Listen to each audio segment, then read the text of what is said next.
All right, what's going on, Embrace? Thanks for worshiping with us today. Thanks for singing. All of us in the room, those of you online, just enjoy that time together. I'm Brian. I'm one of the pastors here at 57th, and I want to say a special welcome to everybody watching online and our St. Croix campus up in Minnesota. Miss you, St. Croix Valley. Hope you guys are doing well. Before I jump in today, I want to celebrate what God's been doing here at Embrace in you. Over the last 4 weeks, Adam's had this message series called Here I Am. And he really challenged us and reminded us that all of us, if we're followers of Jesus, we're pastors. There's not just like pastors, and then regular people. If you follow Jesus, you're a pastor. And so Adam challenged you to pick your people, pray for your people, and care for them. And I just want to celebrate that over the last 4 weeks, exactly 100 of you reached out and said, yeah, that's me. Like, I want to do that. I want to care for people really well. I want to pastor people and show them Jesus. And we know that there's more of you that took that challenge. And so we are just so excited to see what God's going to do with that through you in the coming months and years. So well done, Embrace. I'm going to do a message today by the title of Acceptable Sacrifices. Acceptable sacrifices. But don't worry, we're not bringing a goat out or anything like that. We're not going to put them on the altar. Nothing too crazy. What I want to dig at today is this idea of what we give up for things that we value. What do we give up for things that we value? I heard this said a while back. If you would see my bank account and my calendar, you'd be able to tell me what I value most. And vice versa, if I saw your bank account and I saw your calendar, I'd be able to tell you what you value most. Because we give up our time and we sacrifice our money for the things that we value most. One example would be you parents. Remember when your time was your own? Remember when that was your own thing and then you had kids and then your time was not your own? You sacrificed your time because you value your kids. You love your kids. You want them to be great human beings. And so you sacrifice that. For many of us on Monday mornings, we value energy. So we pay $10 for a cup of coffee. That's just what we do. We value energy enough or our addiction enough to pay $10 for that. Some of us like our time to ourselves. So we pay thousands of dollars for a fishing boat to catch a few fish. But if we're honest, to be by ourselves, right? And those aren't bad things, but it shows what we value. What we spend our time on and what we spend our money on shows us what we value. But I want to zero in today on what does God value? What are the sacrifices that we're making towards God? And are those sacrifices something that he values? And to do that, we're going to walk through a story from the Bible, and it's a true story. It's kind of a hard story. It's kind of remarkable. And there's a twist at the ending, which everybody loves a good twist to a story. But before we get to that one, I want to tell you my own story. I grew up on a farm in northwest Iowa, God's country. And here's the Rock family farm. It looks much the same today as it did 8 or 9 years ago when this picture was taken. I think the little red chicken coop, that burned down in like 3 seconds when we lit a match to that. But other than that, it looks pretty much the same. And you're probably surprised that I grew up on a farm, right? Because I look like this really well put together, well-mannered, socialized, like man about town. But that is Brian Rock of the present. Brian Rock of the first 18 years looked more like this. And so, bib overalls, rubber boots, a sweet like Minnesota Twins painter's cap that was just the worst fashion of the MLB back in the late 80s. That's my dog there. His name was Kirby Puckett. I loved Kirby Puckett. He just showed up one day and then he just left one day. I don't know. But that was Kirby. And so there was a lot of glamorous things to do on the farm, and who knows what I was going to go do this day. Something super fun, like probably haul manure or castrate pigs, something glamorous for sure. And I knew from a pretty young age that I wasn't cut out to be a farmer. I knew that probably wasn't going to be my life's calling, but I loved growing up on the farm. I loved not having neighbors all up in our business and being able to ride the four-wheeler and play outside and do all those things. I loved it. And I even enjoyed some of the things that we had to do on the farm. Loved is really strong. I liked doing field work. I loved driving the tractor. When I was a little shaver, I would ride the tractor with my dad in the field, and I'd be amazed that he would be able to plant rows of corn that were absolutely straight as an arrow. And I was like, it just was mind-blowing to a little kid. And as I got older and became a teenager, like Dad let me drive tractor and he even let me do some field work. And one of the things he let me do was called field cultivating. And the reason he let me do it was because you don't have to be too perfect. Like nothing has to be super straight, but you just go out there and you till up the ground to prepare it to be planted. And so on this particular day, Dad said, hey, there's a field down by Grandma's house. I want you to go field cultivate that. And so I hopped in the tractor, drove down the road, and started working on that field. Now, I liked doing field work, but it's not like I liked it more than playing Nintendo or shooting hoops. So I wanted to get it done pretty quick and get home so I could do what I really wanted to. So I got in the field, got the job done, headed back home, and I ran into the house, grabbed a basketball, went out to the court, and started shooting hoops. Dad was around, and he seemed a little surprised that I was done so quickly, but he didn't say anything. He did, however, jump into the pickup and drive off down the road pretty quickly. 15 minutes later, my dad comes driving back into the farm, pulls up right next to the basketball court, gets out of the car in a hurry, and I'm like, this is not good. And he comes right up to me, and he's like, are you trying to make me angry, or was it unintentionally trying to make me angry? Which was a really nice way of saying, are you a jerk or are you stupid? And he'd never say that to me ever. And I said, neither? Why do you ask? And he goes, why did you cultivate half of the field? Half of the field is not done. And I'm like, are you sure? And so here's a picture of like this actually happening. You can clearly see what's been done and what's not been done. Like I said, it's hard to mess this up. And I found a way. I found a way to screw this up. And I had literally not done half of the field. What Dad had asked of me and what I had given to him was unacceptable. And my question to you is, have you ever been given something to do and what you've given was unacceptable? Dad asked me to cultivate an entire field. I did half of it. It was not what was required of me, but that's what I gave him. And the word required is something we don't talk about a lot in church often. We don't talk about what God requires of us. In fact, actually, I think we do talk about it. We're just so passionate about what God offers us and offers you that oftentimes we overlook what God requires of us. It is a real thing what God offers. He offers you peace and acceptance. No matter where you've been in life, no matter what you've done, he said, I will accept you because Jesus died for you. And so he offers that, and that's a real thing. He offers you freedom to break the chains of alcoholism, addiction, jealousy, anger, lust, all of those things, because God wants to give you that. He offers you those things. But what does God require of you and of me? Does he require a lot? Is it a giant sacrifice? What does God require of us? And so to learn about that today, we're going to dig into a story from the Bible, from the book of Hosea, of all places. Hosea is an Old Testament book written long ago, and Hosea was a real person, and he was a prophet, meaning he spoke on behalf of God.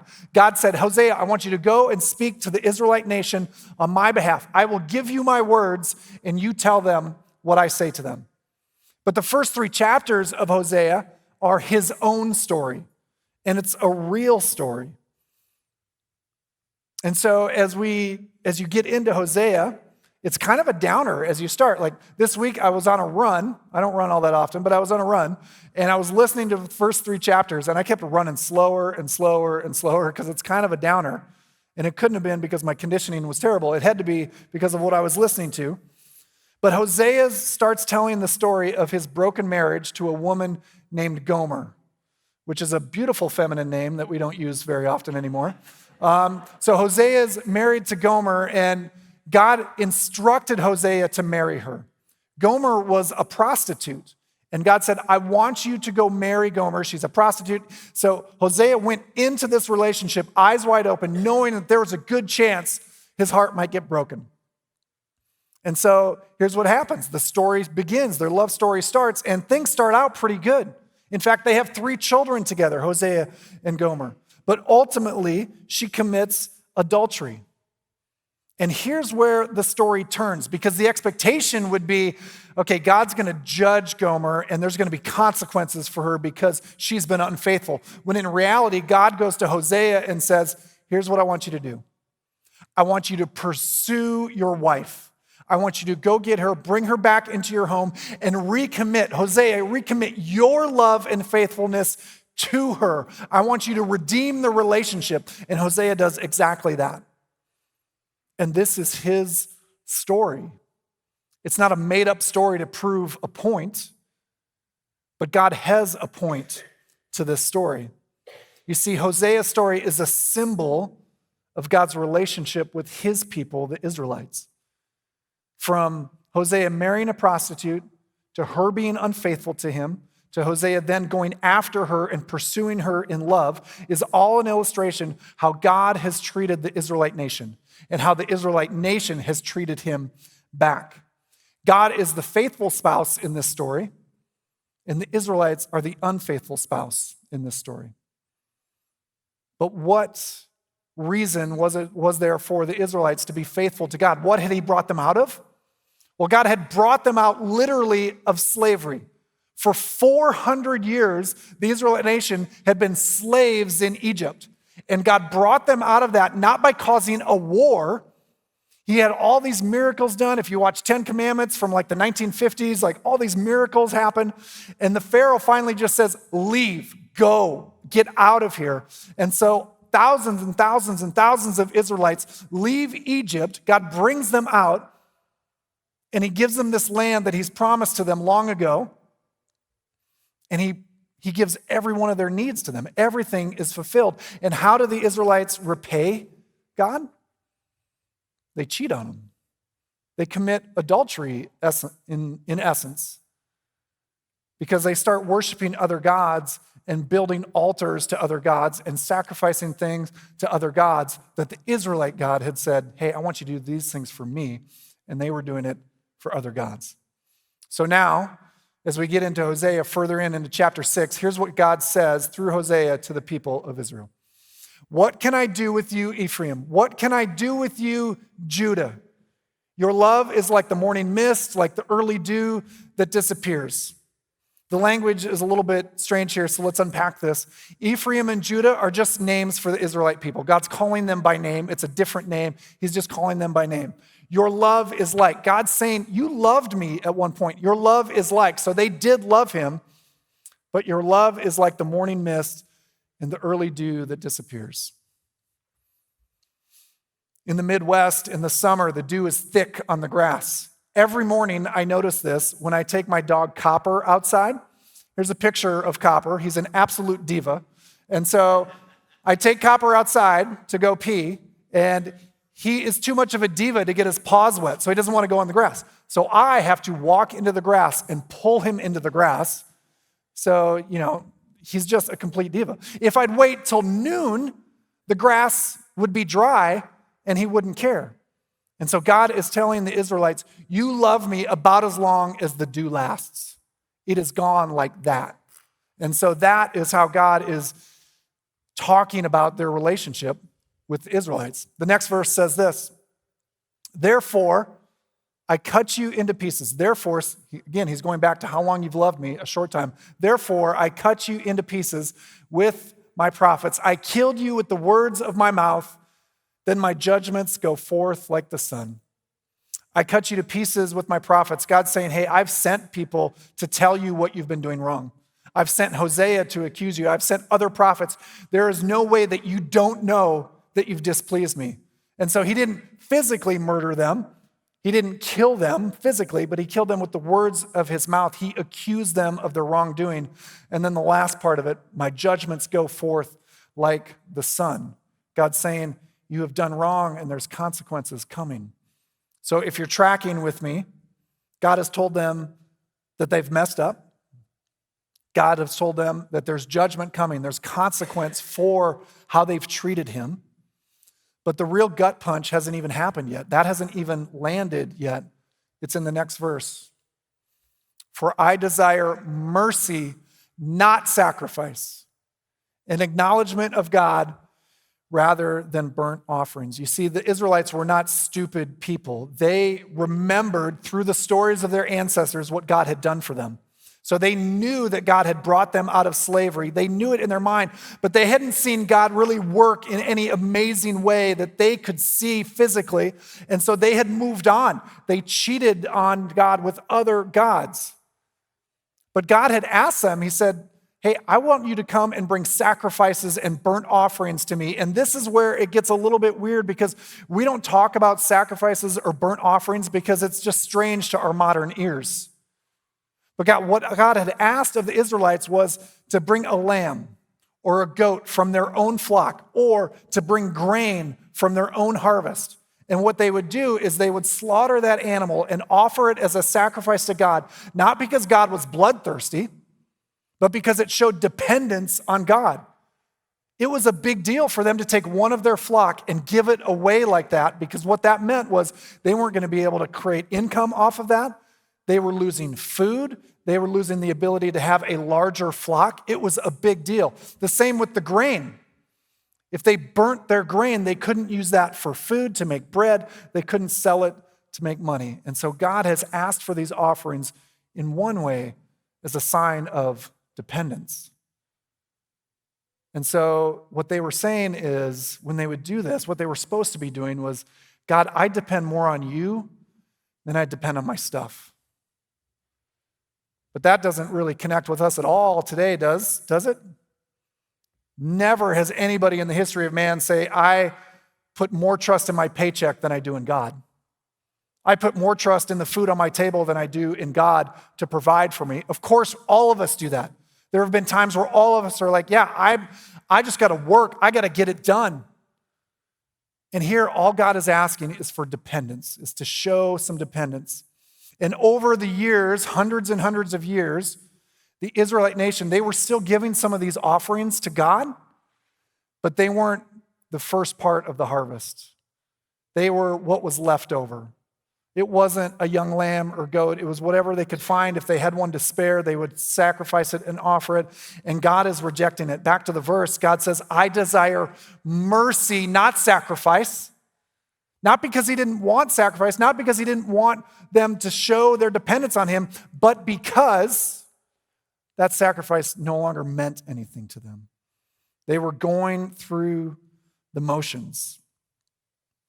Now, I've been saying they a lot, talking about the Israelites, and I want to change it for the rest of the message. And I want to say we, and you and me. And here's the question I have for us. What things are in our lives today that we have been sacrificing to God that he no longer finds acceptable? What things have we been sacrificing to God that he no longer finds acceptable? And I've got two things that I'm actually kind of nervous to bring up to you,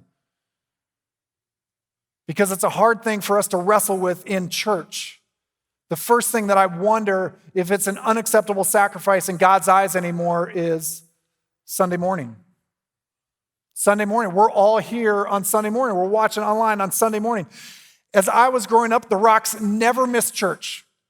We were in church every Sunday, front pew, 9:32 for a service that started at 9:30, because we were always late. Like, for whatever reason, we were like, a blizzard happened Saturday night, we'd still get there at 9:32 Sunday morning. Nothing happened Saturday night, we got up early on Sunday morning, we were still 2 minutes late, but we were there, always. And if I'm honest, it was just a thing I did. It was just a place I went, because I knew some people, and it's what the Rocks did. Like, we just didn't miss church. It was just something that was part of my life.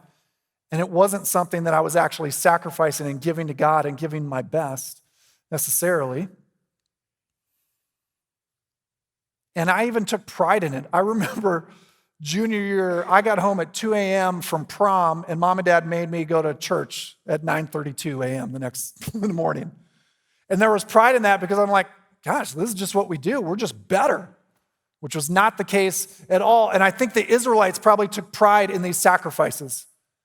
They were like, well, God asked us to do this, so we've been doing it for hundreds of years, even though it meant nothing in their heart, even though it was completely going through the motions. So your turn. Turn the microscope on your own life, and is this your sacrifice? Is this 1 hour every week, 1 hour every other week, on Sunday morning, 1 hour whenever you can make it? Is that your acceptable sacrifice? And you come and you punch the ticket and you get an hour done and you head back home, and Monday comes and the work week gets going and it's busy and all the stuff for the kids is going on. You got everything going on. And then the weekend comes, you have a little bit of fun, you do a little bit of housework, and then it's Sunday morning again and you're back in church for your sacrifice, and you haven't thought about God since the last time you were here. And I wonder, does God find that acceptable any longer? And here's why I was scared to talk about this. Because what if you decide it's not? What if you decide, yeah, Brian, I've just been going through the motions, so I'm not coming back next week. I might have just made our church smaller by asking this question. But here's what I want you to wrestle with this week. Is Sunday morning a get to, or is it a have to? Is it a get to or a have to? On Sunday mornings, do you get to come and be a part of a group of people that are actively pursuing Jesus to be more like him, or is it a have to? I just got to get there and check it off and move on to the next part of my day. And as you wrestle with that, wrestle with the why behind it. Why am I here? Am I giving something that actually matters to God and something that he finds acceptable? So that's the first one that I just wonder if God finds acceptable any longer. The second one, just as scary, is this: worship. Worship. And I literally mean the songs that we sing and the words in them. Here in the room, we just got done singing songs to God, and words in that song, in those songs, like, "It is well with my soul. I will put all my faith in you, God." And I wonder, are they just words? Or do they actually mean something to you? When I was in 6th grade, my favorite song of all time in 6th grade, I don't remember why I remember that time period of my life. The classic Def Leppard song, Pour Some Sugar on Me. Classic, right? And I would sing the words to that song every time it came on the radio, sing it out loud, and thank you, Jesus, that I had no idea what those words meant. Because that was super weird for me to be singing next to my mom in the car. Super weird. But they were just words. I had no idea what I was singing. I had absolutely no idea. I liked how it sounded. I liked the beats. I liked whatever I liked about that. I just loved it. And I sang along with it, but it didn't mean anything to me. And today I wonder, with the songs we're singing, are we worshiping God, or are we worshiping worship? When we come on Sunday morning and we sing these songs to God, do we love the emotions that it stirs up in us? Do we love how it makes us feel? Or do we love the maker of those emotions and the maker of those feelings, and we're worshiping that? Or do I just love the music? And don't get me wrong, I would not be part of a church that didn't have the type of worship that we do, because I love it. I feel connected to God in it, but there are times, even for me, that they're just words. Are we worshiping God, or are we worshiping worship? And this week, as I was prepping this message, these 2 points, Sunday morning and worship, I just kept thinking, are these too dangerous to talk about? Should I not bring these? Should I find different examples? Because what if you're like, yeah, Brian, I just sing. I don't really care about the one we're singing to. I don't need to be part of Embrace or part of any church. And so as I was thinking through that and working through that and really wrestling with that, I remembered that field that I cultivated for my dad. In no way did I intentionally mean to leave that field half done. In no way did I mean to get away with something in that moment. I just made a mistake. It had just been overlooked. I just wasn't intentional enough and really thinking about what I was doing. And don't get me wrong, if I hadn't finished the field, my dad would have straight up murdered me. But I wanted to finish that field because I love my dad. He was a good dad. And so I wonder for you, what would it look like for you to finish your field? What would it look like for you to give up something that actually mattered, that was actually a sacrifice to the one who's given you everything? The next breath in your lung, that's from God. The next beat of your heart, He made that possible. And so how could you finish your field so that you're giving something back to God, not out of obligation, but because you have to. You have to respond to Him for everything that He's done in your life. This week, I want you to take a look at your bank account, and I want you to take a look at your calendar. Do you find God in those two things? Is He there? Are you giving up anything? Are you sacrificing anything for something that you really value? And if you don't see it there, figure out, do you really value God? And I am not casting stones from an ivory tower here, because I legitimately need to look at my calendar and figure out, God, where do you show up and what things do I value more over you? And make sure that He's in there. Remember, God said, I desire mercy, not sacrifice. It wasn't that God didn't want sacrifice. It was that He wanted our heart. And He wanted something that was acceptable to Him because it cost us something, because He's worth that. Let's pray. God, I thank You for every person in this room, online, watching at the campuses. God, God, You know our hearts. You know what's in them. You know as we go about our day, during this hour on Sunday morning, but through the rest of the week, God, You know everything. And so, Father, I pray that You would bring to mind for each of us places where we've been giving You something that is just going through the motions. God, would You help us see that it is better to give to You something that actually matters than it is just our time or our emotions or just to try to check a box, that You have more for us in that. And God, I pray that as we wrestle with this week, as we think about how much we value You, would You help us be really practical with this? Would You help us show the people around us that You come first, that You're the most valuable thing in our life, because You deserve that. It's in Jesus' name I pray. Amen.